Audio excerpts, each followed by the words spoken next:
Are भी नहीं आएगा, हैव आएगा, क्योंकि आगे देखो वर्कड दे रखा है, थर्ड फॉर्म दे रखी ना, तो यहां पर परफेक्ट टेंस आएगा, where have you and Rachel worked during the summer. भाई आपने कहां काम किया, देखो वॉज वर, तो ये तो पैसिव में होता है, ऐसा ऐसा है ही नहीं पैसिव यहां पर। सबसे पहले कंडीशन सब्जेक्ट प्लूरल है तो सिंगुलर वर्ब को हटा दो, फिर हमारे पास दो ऑप्शन बचे, आर और हैव। आर के बाद में इस तरह के सेंटेंस में आईएनजी आना चाहिए था, जो कि गलत है। यहां पर वर्कड दिया हुआ है, हैजव के बाद थर्ड फॉर्म आती है, इसलिए हमने हैव प्लस V3 लगा दिया, सेंटेंस में ऑप्शन हो गया हैव। 18 क्या कह रहा है, इकोनॉमिक्स। इकोनॉमिक्स के साथ में सिंगुलर वर्ब आएगी क्या, प्लूरल आ सकती है, आ तो सकती है प्लूरल, लेकिन माई इकोनॉमिक्स, द इकोनॉमिक्स होता तो आ सकती है। देखो आ तो इस भी सकता ही है, बस मैं बार बार इसीलिए कह रहा हूं कि जो चार ऑप्शन में से तीन ऑप्शन को हटाओ, पहले वो भी देखो क्यों गलत है वो। इकोनॉमिक्स हैज भी तो सिंगुलर है, यानी हैव और आर नहीं आ सकता।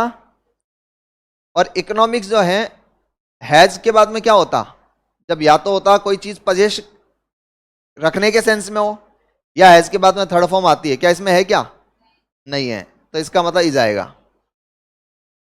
19 कह रहा है the number of college freshman, the number of दिया हुआ है, हमने ऐसा कुछ पढ़ा था, अ नंबर ऑफ के बाद नाउन प्लूरल आता है, वर्ब्स प्लूरल आती है, द नंबर ऑफ के बाद सिंगुलर वर्ब आती है, पढ़ा था क्या। अ नंबर ऑफ के बाद प्लूरल, द नंबर ऑफ के बाद सिंगुलर, और अ नंबर ऑफ का मीनिंग होता है मैनी, मैनी पढ़ा था। तो यहां द नंबर ऑफ दिया हुआ है, तो द नंबर ऑफ के बाद सिंगुलर वर्ब आएगी, सिंगुलर कौन सी है इसमें, अब देखो the number of college freshman has decreased in recent year, are भी नहीं आ सकता, अरे आर होता तो आर डिक्रीजिंग होता, मीनिंग भी तो देखो, यहां पर दिया हुआ है has decreased in recent year, पिछले कई सालों में नंबर जो स्टूडेंट्स का कम हो गया है, हैज आएगा इसमें।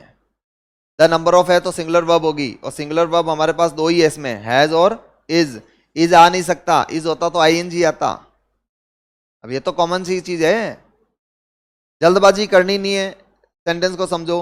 20 क्या कह रहे हैं, the formation of paragraph dash very important, बात पैराग्राफ्स की हो रही है या फॉर्मेशन की हो रही है, बात पैराग्राफ्स की नहीं हो रही, पैराग्राफ्स के फॉर्मेशन की हो रही है, तो वर्ब आएगी सिंगुलर, और सिंगुलर वर्ब यहां पर है वॉज और इज। अब पैराग्राफ्स की फॉर्मेशन इंपॉर्टेंट है या होती थी, है, इज आएगा।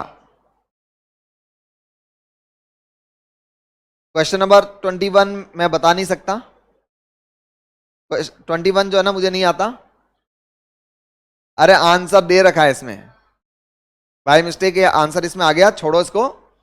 डिवाइडेड है तो प्लूरल ही आएगा ना, सेंटेंस सही है, the committee are divided on the minor points, तो वो गलत हो गया, तो तभी ये कह रहा हूं, आप इसको छोड़ो। आप 22 देखो, much pains has been taken, हमने पढ़ा, देखो मच लिखा हुआ है, सबको पता है कि मच का यूज अनकाउंटेबल के लिए आता है, मेनी का यूज काउंटेबल के लिए आता है, तो मच पेन्स लिखा हुआ है तो सिंगुलर ही होगा ना, much pains has been taken. और मुझे चक्कर आ रहे हैं, क्या गुनाह कर दिया मैंने, मतलब सेंटेंस में बाय मिस्टेक दे रखा है पूरा सेंटेंस है ना, much pains has been taken, और आंसर लगाया हैव, जब सेंटेंस में हैज दिया हुआ बाय मिस्टेक आंसर ही दे दिया, तो भी चार ऑप्शन में से, इसका मतलब बिना पढ़े आंसर टिक करते हो, वो स्कूल में करते थे पहले, भगवान का नाम लेकर तीसरा आंसर टिक कर दो, फोर्थ आंसर टिक कर दो। 23 देखना, मेनी अ मैन, मेनी, अरे मेनी के बाद नाउन प्लूरल वर्ब प्लूरल आती है, मेनी अ के बाद में नाउन और वर्ब दोनों सिंगुलर आती है, नहीं पढ़ा हमने। अब इसमें सिंगुलर वर्ब कौन सी है, डज है क्या, वॉज क्यों नहीं आ सकता? अगर वॉज होता तो दो कंडीशन बनती, वॉज के बाद या तो आता आईएनजी और पैसिव होता तो बनती थर्ड फॉर्म। यहां पर दिया हुआ है फर्स्ट फॉर्म, क्या डू नॉट होता है, क्या डज नॉट होता है? होता है। तो many a man does not know his on good deeds, क्या हो जाएगा इसमें? Does. Number 24, each of a suspected man, sentence में सब्जेक्ट है ईच ऑफ, ईच ऑफ के हिसाब से वर्ब लगेगी सिंगुलर, और सिंगुलर वर्ब यहां पर है वॉज और डज। कौन सा बचा? Each of the suspected man was arrested. Does क्यों नहीं आ सकता? क्योंकि डज के बाद फर्स्ट फॉर्म आती।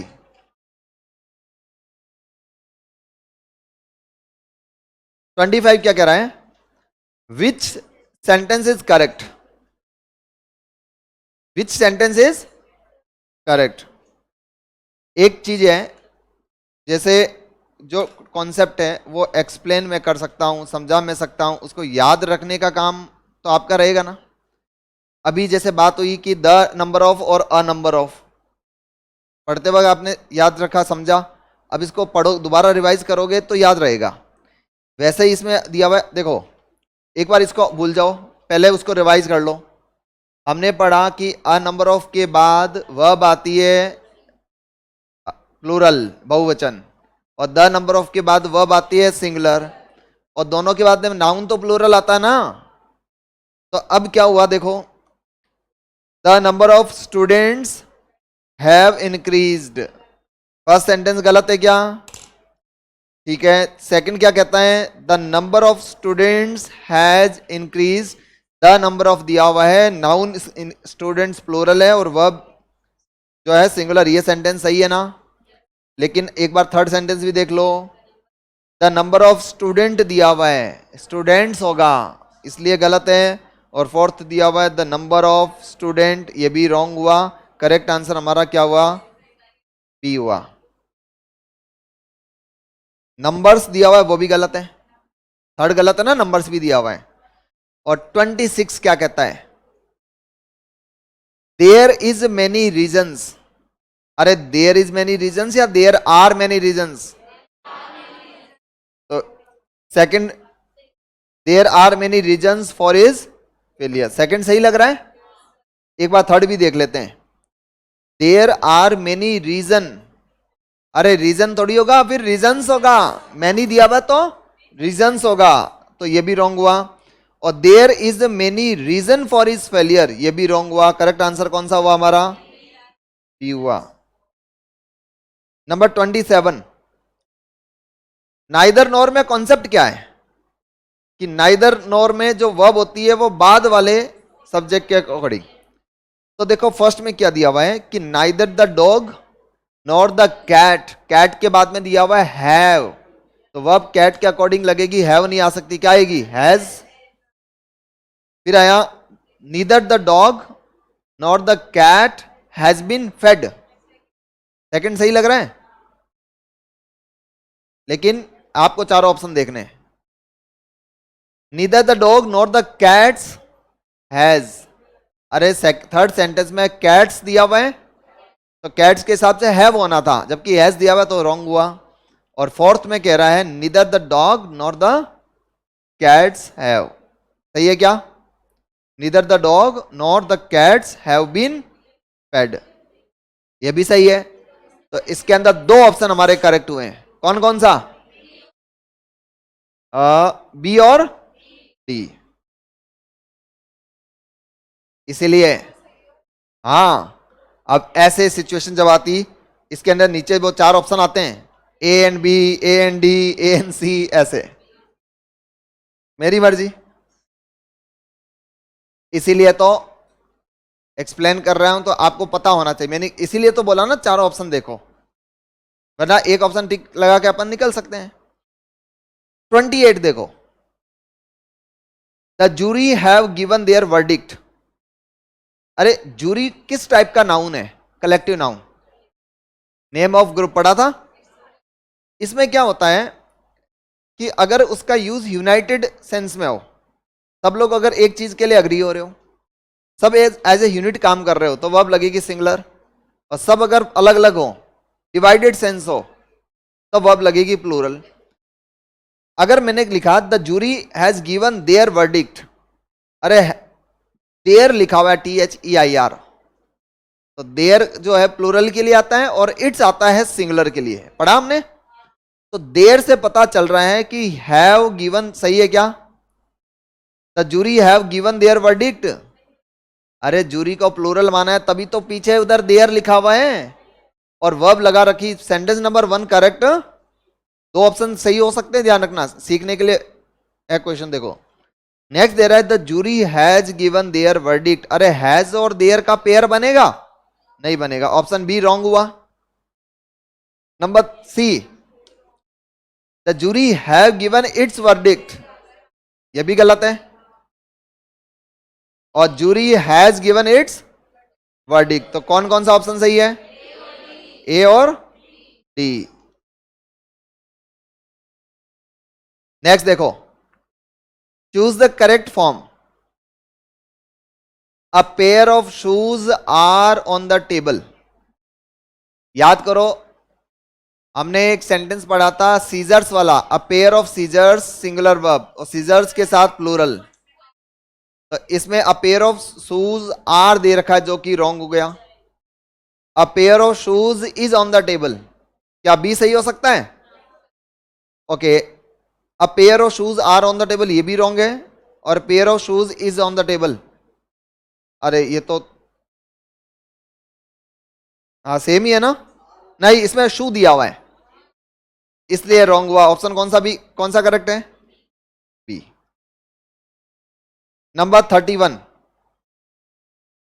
सॉरी 30 देखो, पहले तो अंडरलाइन करो, no nook and corner, no nook and और कॉर्नर, इसका मीनिंग होता है एवरीवेयर। इसका मीनिंग जो होता है वो एवरीवेयर, ठीक है। लेकिन आप स्ट्रक्चर से देख लो, नो नुक और कॉर्नर किससे कनेक्टेड है? और से, और से कनेक्टेड होता है तो वह बाद वाला सब्जेक्ट, बाद में कॉर्नर है तो कॉर्नर के हिसाब से वर्ब लगेगी सिंगुलर। और इसमें सिंगुलर हमारे पास दो है, वॉज और इज। अब कॉमन सेंस, इज क्यों नहीं आ सकता? सेंटेंस देखो, इज से, इज का अर्थ क्या होता है?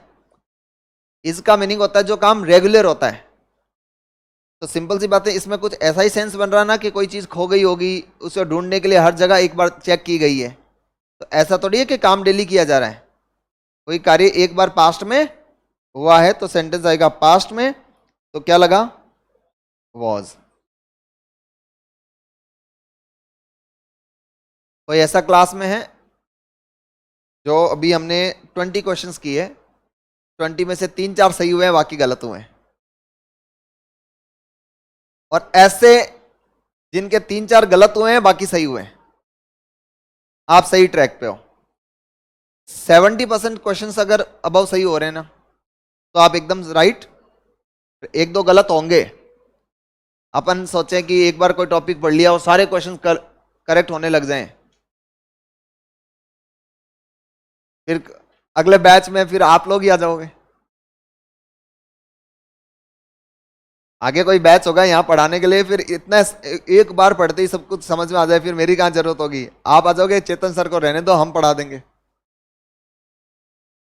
होगा प्रैक्टिस, आगे वापस टेस्ट सीरीज के अंदर नए क्वेश्चंस आएंगे, रिवीजन होगी, ऐसे करते करते 70 से फिर 80, 80 से 90 और 90 से 100 तक की तरफ जाएंगे।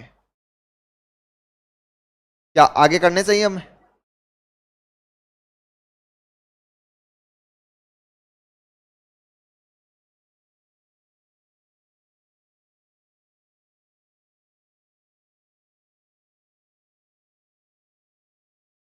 नहीं, टेस्ट तो आज मुझे पता चला ना कि जिस दिन टेस्ट होता है आप जाने वाले थे।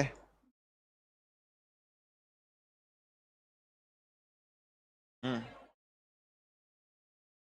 जाने वाले को कौन रोक सकता है? हाँ, आपने मुझे लग रहा है कि कोड वर्ड ऐसे लगा रखा है जो सही है, क्वेश्चन जानबूझ के होती है ना अपने से।